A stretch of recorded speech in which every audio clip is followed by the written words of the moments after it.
When it comes to spring flowers, the one variety that I've been growing the longest here at Two Sisters is none other than the daffodil. Now, there's a lot of reasons to love daffodils, some of which we'll get to in this video, but if you're not yet a fan of this class of flowers, well, don't worry, you're in good company. Because when it came to daffodils, it wasn't love at first sight for me either. My appreciation for this flower, well, it came much later. You see, daffodils were what I felt at the time the least riskiest way to dip my toes into spring flowering crops. And truthfully, they helped me grow my confidence to the point where I felt ready to tackle spring flowers on a much larger scale. As you may already know, the rest is history because nowadays we grow a lot more during the earliest parts of the year, including tulips, ranunculus, and anemones, and a few other fun spring-loving flowers. So if you're curious as to why I love daffodils so much, or you're considering planting your own patch of them yourself, well, keep watching because in this video I'm breaking down everything you need to know about growing daffodils for cut flowers. So if you're ready, let's go.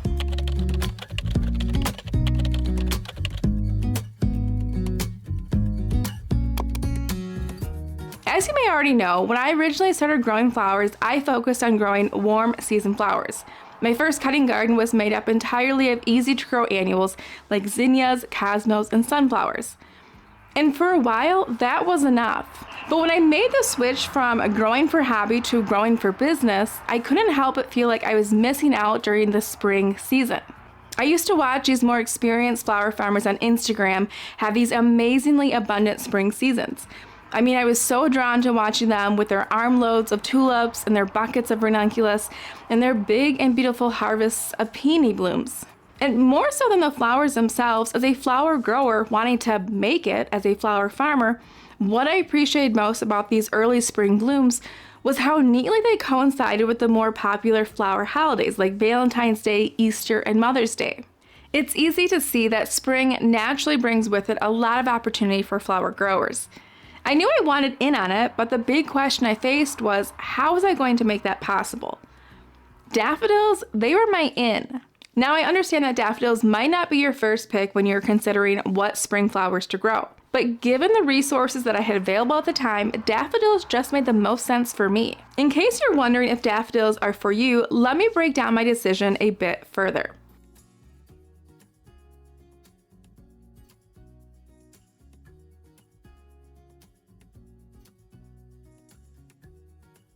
So for starters, daffodils are extremely easy to grow. Unlike flowers grown from seed that need to be nurtured and cared for in order to thrive, bulbs have everything they need already built inside them.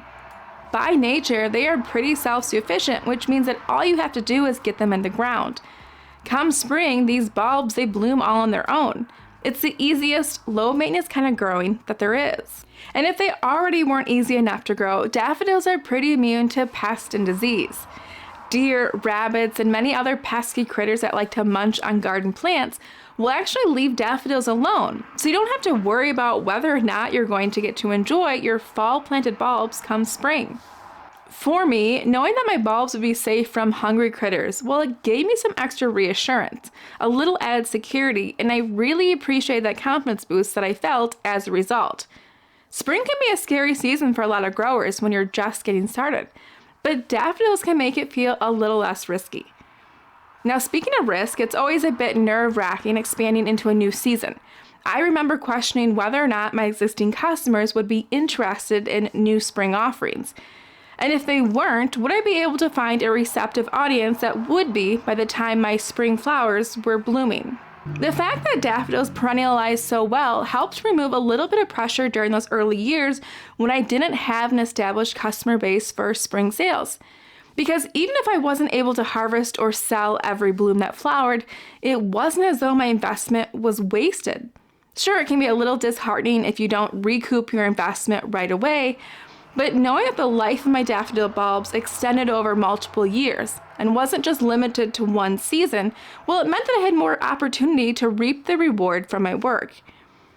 I planted my very first daffodil bulbs in the ground back in 2020, and while every year I like to add a few more varieties to my collection, those original bulbs that I first planted are still producing for me even now, which is pretty incredible when you consider just how inexpensive of an investment daffodil bulbs are.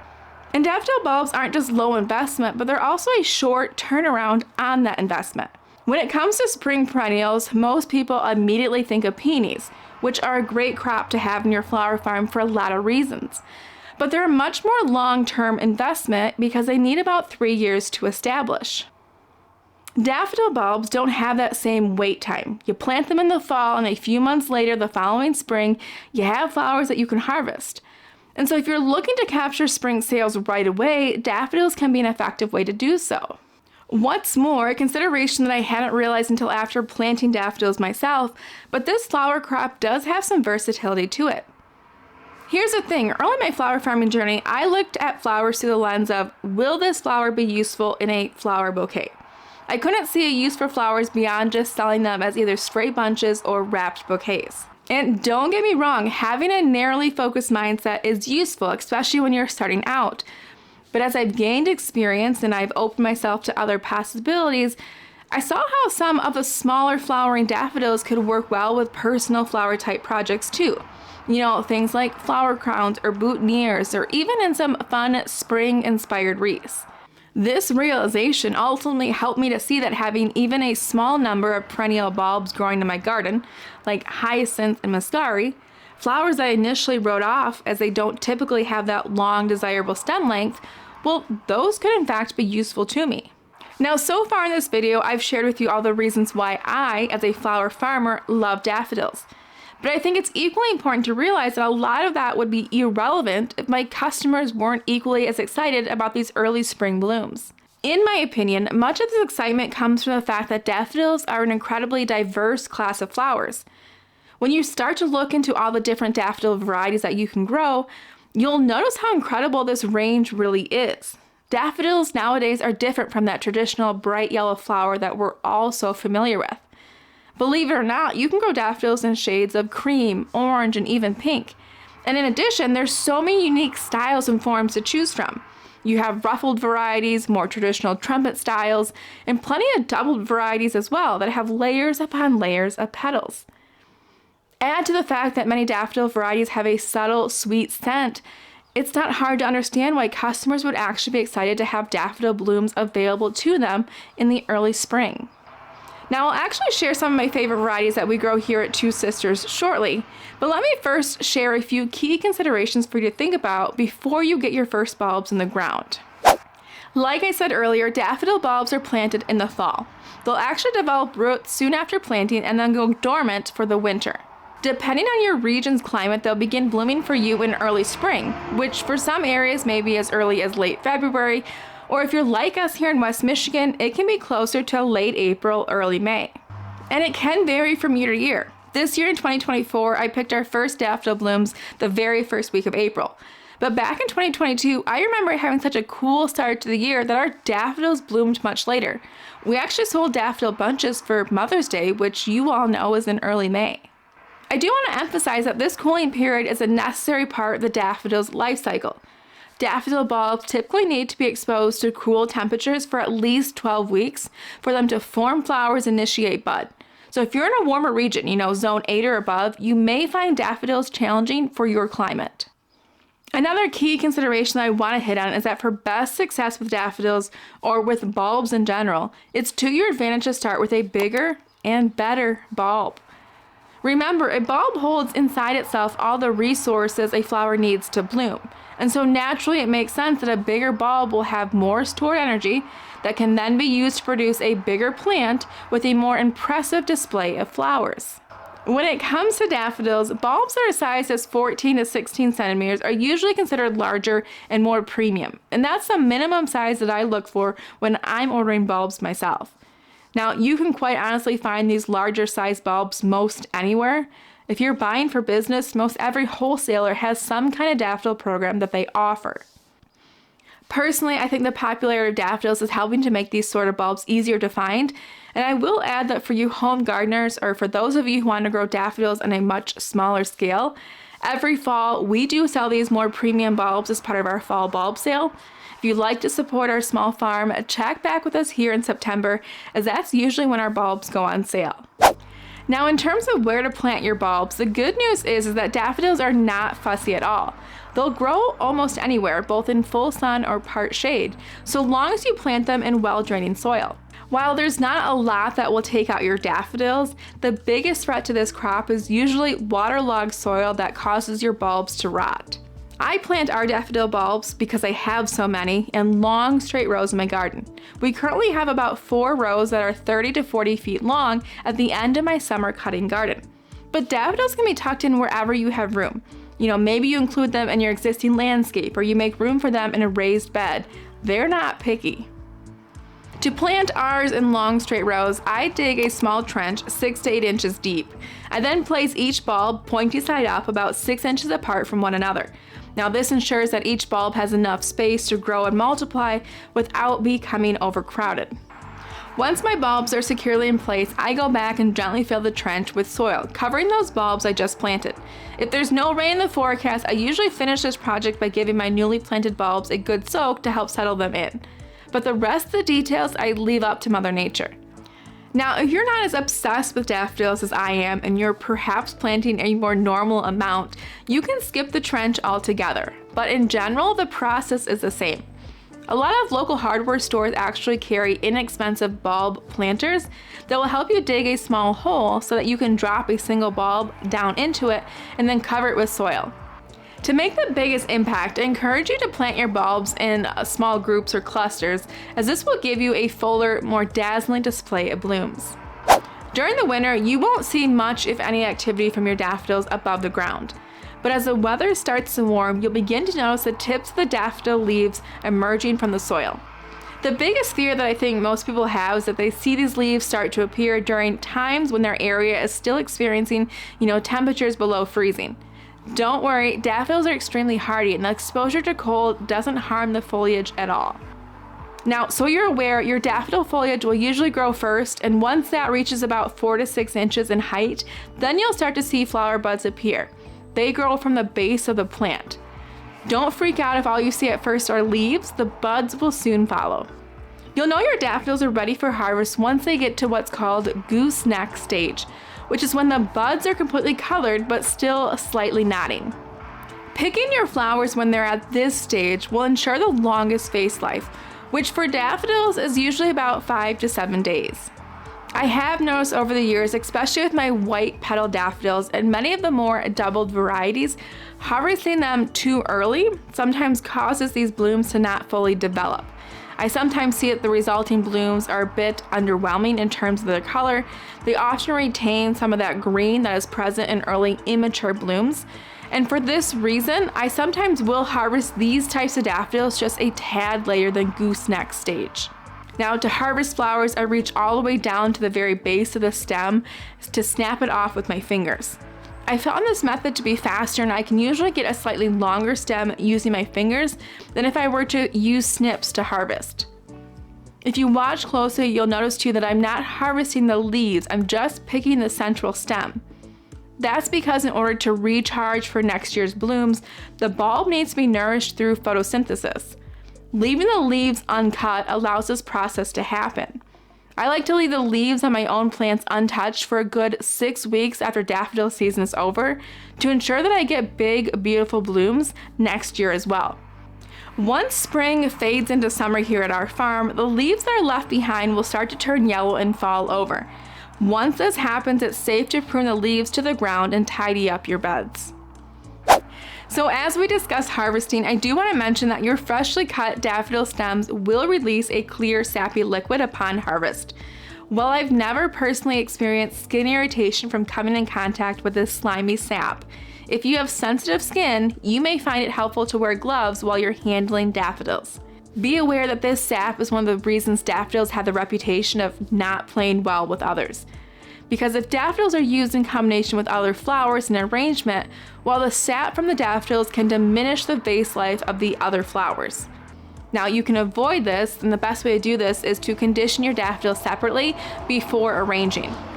Simply cut your stems to their desired height, place them in their own bucket with cool water, and allow them to remain in that water for a couple of hours. During this time, the ends of your daffodil stems will callus over and stop leaking sap, allowing them to be used in combination with other flowers. Understand that if you wish to recut your stems, you'll need to repeat this conditioning process all over again, as a fresh cut will cause more sap to be released. Of course, you can always skip this process altogether by creating an arrangement solely of daffodils. I actually find that there's so much variation among all the different daffodil types that creating stunning arrangements with just daffodils is unbelievably easy.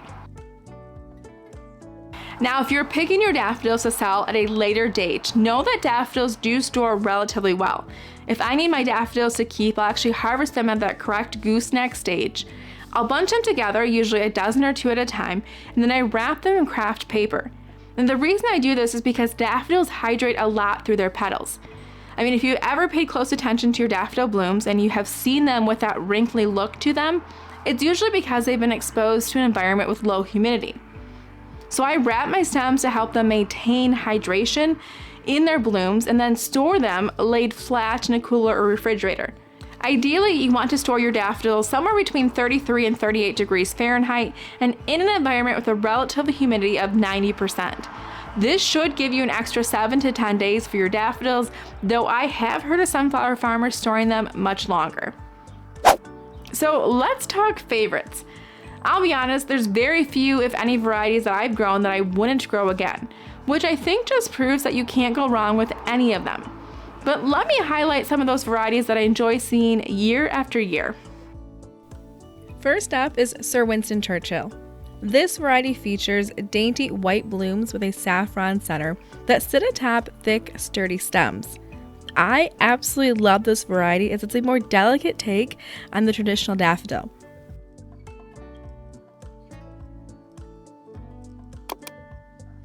It's highly fragrant and, in my opinion, a must grow for both home gardeners and flower farmers alike.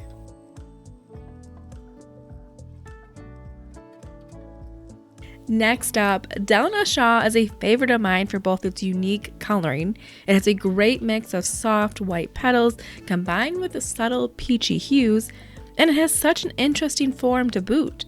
You can see that this daffodil is just layers upon layers of petals.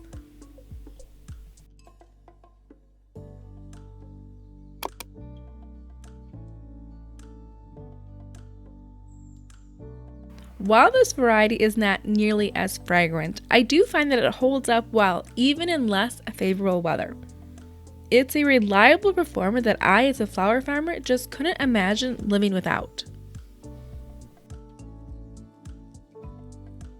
Continuing down my list of favorites, this butterfly-style daffodil is such a fun addition in any spring garden. Apricot Whirl has blooms that feature a frilly apricot-colored center. The entire flower appears to be bursting with ruffles and is reminiscent of a summer pinwheel.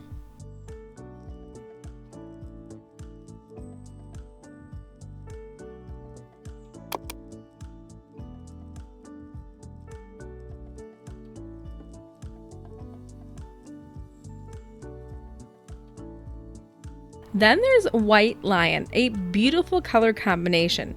Creamy white petals alternate with shorter and more ruffled yellow petals. It's both classic in color and yet elegant in texture, and one of my favorites to see blooming each spring.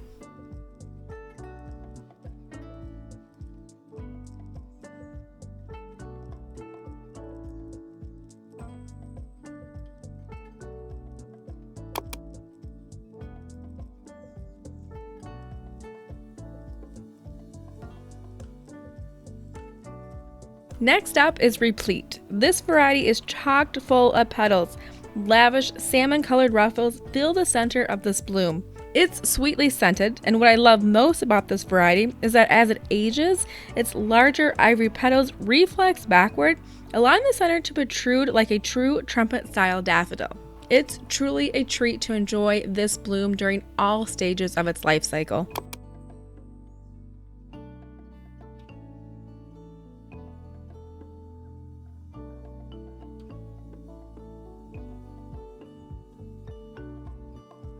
Obdum is big, fluffy, and loaded with the most beautiful cream-colored petals.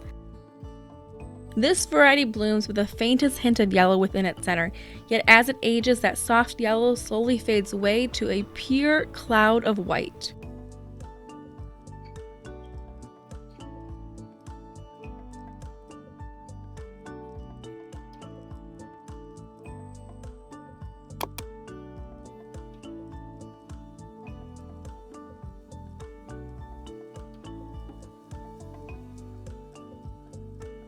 Last up is Popeye. This fun novelty variety is truly one of a kind. It has a beautifully pronounced trumpet shape that is a buttery yellow, and it is stuffed with layers upon layers of ruffles.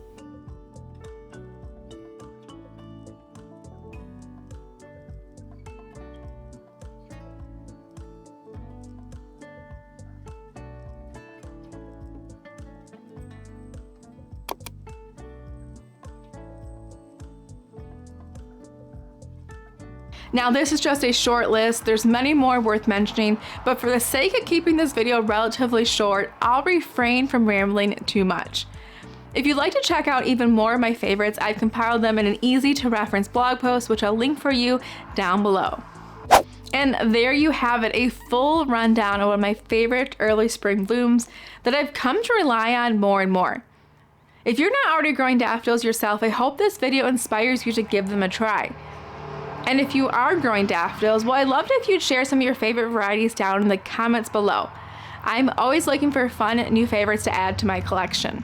Okay, before you guys go, you know the drill by now. If you found the content in this video helpful and you'd like to see more videos like this, let me know by giving this video a thumbs up. And don't forget to hit that subscribe button below if you haven't already. Thank you so much for tuning in today, and I can't wait to see you in the next video. Bye guys.